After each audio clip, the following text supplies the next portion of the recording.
Kas sa oled tähele pannud, et näiteks meeskonnakoolitustel või üldse meeskonnana koos olles räägitakse rohkem sellest, mis toimub meie ümber, mitte aga üksteisest. Räägitakse tööst, probleemidest, poliitikast, kõikvõimalikest muudatustest, aga sellest, mida me arvame üksteisest heas mõttes, kuidas meil päriselt omavaheline koostöö läheb, kuidas me üksteise arvates nendes rollides hakkama saame, mida me täidame. Sellest räägitakse väga-väga harva või üldse mitte. Ja põhjus selleks on väga lihtne.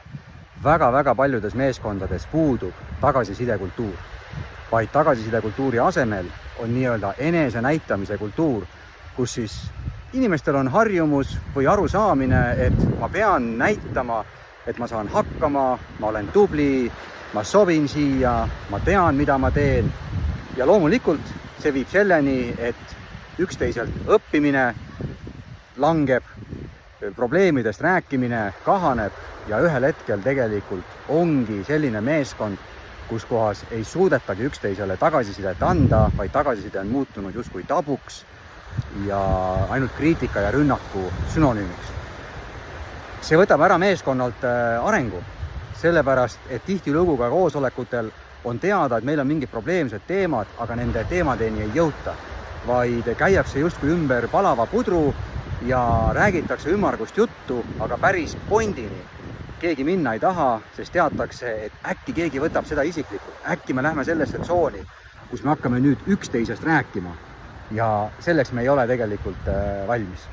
Selleks, et jõuda enesenäitamise kultuurist tagasisidekultuurini, tasub juhi eestvedamisel ette võtta 3 sammu. Samm number 1 on psühholoogilise turvalisuse suurendamine, mis tähendab seda, et inimesed peavad tundma, et aususe eest, haavatavuse eest, asjade väljaütlemise eest, kuni see on konstruktiivne, ebamugavate küsimuste küsimise eest ei saa siin meeskonnas emotsionaalselt karistada. Rääkimata materiaalsest karistamisest, et ma pean kartma, et ma küsin midagi juhilt või ütlen midagi ja pean muretsema oma sissetuleku pärast.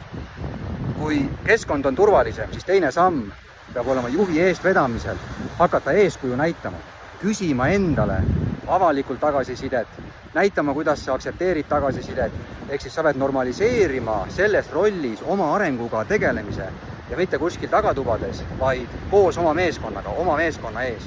Ja 3. samm on alles siis hakata vaikselt ise rohkem tagasisidet andma ja soodustada ka meeskonna siseselt omavahelist tagasiside andmist.